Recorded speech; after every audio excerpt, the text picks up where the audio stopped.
Assalamualaikum warahmatullahi wabarakatuh. Nama saya Ratu Debra Sela, Fakultas Hukum 2017 Universitas Nasional. Di sini saya mendapatkan tugas dari mata kuliah Hukum Kebendaan dan Perikatan Adat. Saya akan mempresentasikan makalah yang sudah saya buat, yaitu berjudul Larangan Menjual Hak Atas Tanah Labapura dalam Aspek Kerjasama pada Masyarakat Hukum Adat Bali. Jadi kita langsung aja ke presentasinya. Rumusan masalah dalam makalah ini yang saya ambil, yang pertama, bagaimana sahnya peralihan hak atas tanah Labapura dalam perspektif kepastian hukumnya. Yang kedua, bagaimana aspek kerjasama dari masyarakat adat Bali dengan larangannya menjual atas tanah pada Labapura ini. Tujuan penelitian ini yaitu untuk supaya mengetahui kepastian hukum dan eksistensi perlindungan hukum baik pembeli maupun pada pura itu sendiri. Yang kedua, untuk mengetahui partisipasi masyarakat pada aspek kerjasama dengan adanya larangan menjual hak tanah Labapura ini. Lalu kita beralih ke tinjauan pustaka pada makalah ini. Teori Labapura. Laba memiliki beberapa karakteristik tertentu. Di antaranya itu, penentuan laba dilakukan berdasarkan transaksi yang benar-benar terjadi. Yang kedua, laba merupakan prestasi sebuah perusahaan atau individu pada periode tertentu. Penentuan laba juga didasarkan pada prinsip pendapatan yang membutuhkan pemahaman mengenai definisi, pengukuran, dan pengakuan pendapatan. Lalu, penentuan laba juga didasarkan pada perbandingan antara pendapatan dan biaya yang relevan dengan pendapatan tersebut. Pengertian pura itu sendiri adalah tempat ibadah agama Hindu di Indonesia. Pura di Indonesia terutama terkontraksi di Bali sebagai pulau yang mempunyai mayoritas penduduk penganut agama Hindu. Lalu tujuan kerjasama di sini adalah saling mengenal antara pribadi, meningkatkan persatuan bagi negara sebagai kesempatan untuk mengemukakan pendapat dan menambah peluang keberhasilan itu sendiri. Kita langsung aja masuk ke pembahasan. Di sini yang pertama kali saya bahas adalah eksistensi tanah Labapura. Tanah adat di Bali disebut dengan tanah desa atau tanah Druwe, yaitu tanah yang dimiliki atau dikuasai oleh desa adat yang biasa didapat melalui usaha-usaha pembelian atau usaha lainnya. Ada dua hal yang menyebabkan tanah memiliki kedudukan yang sangat penting dalam hukum adat. Bila dilihat dari sifatnya, tanah merupakan satu-satunya harta kekayaan yang bagaimanapun keadaannya tetap memberikan keuntungan kepada pemiliknya. Bila dilihat dari faktanya, tanah merupakan keuntungan kepada pemiliknya. Bila dilihat juga, tanah desa ini adalah dalam kekuasaan desa adat dengan hak mengatur, memelihara, dan menjaga agar tetap utuh. Hukum adat dikenal dua macam hak milik. Yang pertama itu hak milik terikat.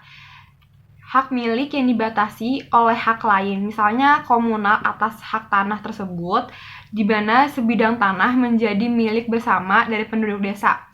Tanah milik bersama ini di Bali disebut Druwe Desa. Di Manado disebut Kintal Kalakeran, di Minangkabau juga disebut harta pusaka. Di Jawa Barat disebut Kasikepan, anggota desa persekutuan yang ikut berhak atas tanah tersebut hanya mempunyai hak pakai. Yang kedua, hak milik bebas atau tidak terikat. Jadi, hak milik dari pesorangan yang tidak ada campur tangan dari hak-hak desa, misalnya sawah milik, sawah yasa, dan lain-lainnya. Pandangan masyarakat pada umumnya melihat tanah Labapura adalah tanah biasa, seperti tanah pertanian lainnya. Dari pandangan yang demikian, juga menyebabkan masyarakat bebas memindah tangankan tanah Labapura ini seperti tanah-tanah usaha pertanian pada umumnya. Apabila dipilah-pilah tanah Labapura, maka secara etimologis berarti sebagai tanah adalah lapisan luar dari bumi. Yang kedua, laba berarti keuntungan dan penambahan. Pura adalah tempat suci bagi Hindu. Jadi tanah Labapura berarti tanah yang diambil keuntungannya untuk kepentingan pura atau tanah yang hasilnya dipersembahkan untuk keperluan pura. Kita langsung masuk aja ke pembahasan peralihan hak tanah laba pura. Pengadilan maupun Mahkamah Agung dalam memutuskan perkara yang berkaitan dengan tanah adat senantiasa berpedoman pada awik-awik desa adat, hukum adat yang berlaku di daerah asal perkara tersebut. Nah, di sini tanah laba pura merupakan tanah milik bersama pengepon. Lalu, pura tersebut jadi harus ada kesepakatan bersama dari pemilik tanah untuk melakukan penjualan tanah tersebut.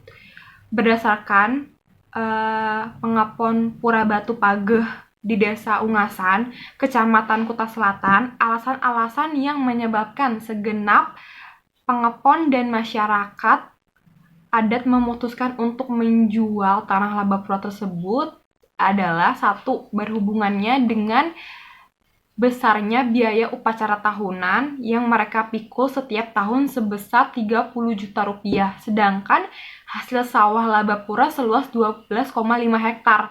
Dari jumlah total sawah 34,5 hektar hanya menghasilkan sebesar rata-rata 9 juta rupiah. Sisanya yang berjumlah 22 hektar sama sekali tidak menghasilkan apa-apa.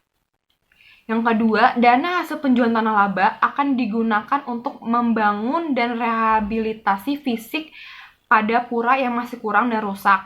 Yang ketiga, dana yang didapat dari hasil penjualan akan digunakan untuk melaksanakan upacara keagamaan maupun menambah biaya rutin kas pura tersebut. Sehubungan dengan hal itu, agar upacara di Bali pada Pura Batu Pageh dapat diselenggarakan secara berkelanjutan dan juga pembangunan pura yang masih aspek kerjasama dari masyarakat hukum adat Bali tersebut. Kumpulan kerjasama di dalam hal ini berbentuk organisasi yang memiliki anggota tetap dan pengurus yang mempunyai harta kekayaan sendiri, mempunyai administrasi, aturan tata tertib, dan bertujuan mewujudkan kebahagiaan serta mendapatkan rezeki yang halal.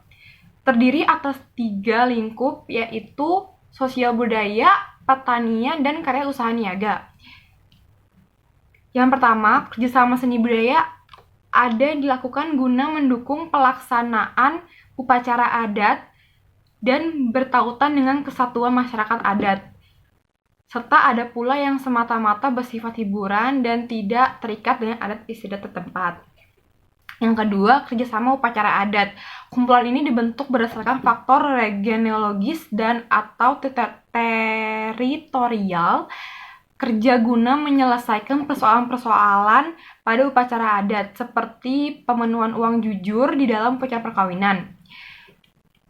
Lalu, dalam masyarakat adat Bali memakai aspek kerjasama upacara adat dan juga sosial budaya.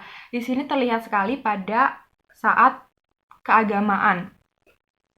Menggunakan musyawarah bersama untuk kepentingan masyarakat bersama, karena hukum adat pada hakikatnya mengutamakan adanya musyawarah baik di dalam keluarga, hubungan kekerabatan, dan penyelesaian sengketa yang bersangkutan dengan desa adat. Untuk mendapatkan kesepakatan bersama mengenai penjualan tanah milik pura, maka harus diadakan paruman desa yang harus dihadiri oleh seluruh kerama pengepon pura tersebut. Musyawarah juga ini penting untuk mengenai hal-hal yang menyangkut kepemilikan bersama, terutama hak pada laba pura itu sendiri. Cara penyelesaian etika kerjasama pada masyarakat hukum adat Bali ini terlihat karena diadakannya mufakat bersama masyarakat adat Bali untuk persetujuan menjual tanah laba pura, dan hasil dari penjualan hak tanah laba pura itu juga dibuat untuk kepentingan pada pura sendiri. Masyarakat juga berbondong-bondong untuk melakukan perbaikan pada pura itu sendiri. Masyarakat harus memberi pengertian bahwa dijual tanah untuk kepentingan bersama, untuk pura yang lebih baik dan kelengkapan pura tersebut pada saat acara keagamaan atau acara lainnya. Diadakannya paruman desa yang harus dihadiri oleh seluruh kerama pengepon pura. Jika terdapat masalah di tengah-tengah perbaikan pura, akan diselesaikan secara musyawarah dan mufakat atau sesuai dengan alur pada seharusnya. Kegiatan perbaikan harus dilakukan secara sukarela. kita langsung beralih ke kesimpulan. Jadi sahnya peralihan hak atas tanah laba pura dalam perspektif kepastian hukum adalah seperti peralihan hak tanah milik pada umumnya. Namun ada sejumlah persyaratan yang ditetapkan melalui surat edaran Bupati Kepala Daerah setempat bagi pengepon pura yang ingin menjual tanah laba puranya, antara lain rencana penjualan harus dapat izin dari seluruh pengepon pura, harus mendapatkan rekomendasi dari bupati, di mana bupati mengeluarkan rekomendasi tersebut setelah instansi terkait, kepala kantor pertanahan, kepala kantor departemen agama, ketua PHD kabupaten telah memberikan rekomendasi sesuai ketentuan-ketentuan yang ditegaskan dalam Peraturan Menteri Negara Agraria BPN nomor 5 tahun 1999 tentang pedoman penyelesaian hak tanah ulayat pada masyarakat hukum adat. Apabila semua persyaratan tersebut sudah terpenuhi, barulah akta peralihan haknya bisa dibuat oleh PPAT. Dalam peralihan hak tanah laba pura harus memenuhi asas terang dan tunai yang diwujudkan dengan adanya akta yang dibuat di hadapan PPAT yang berwenang menurut Peraturan Perundang-undangan Pasal 37 Ayat 1 PP nomor 24 tahun 1977. Dalam masyarakat adat Bali memakai aspek kerjasama sama pada upacara dan sosial keagamaan. Di sini terlihat masyarakat adat Bali menggunakan musyawarah bersama untuk kepentingan masyarakat bersama. Karena hukum adat pada hakikatnya mengutamakan musyawarah mufakat, baik di dalam keluarga, hubungan kekerabatan, dan penyelesaian sengketa yang menyangkut desa adat. Untuk mendapatkan kesepakatan bersama mengenai penjualan tanah milik pura, maka harus diadakan paruman desa yang dihadiri oleh seluruh kerama pengepon pura tersebut.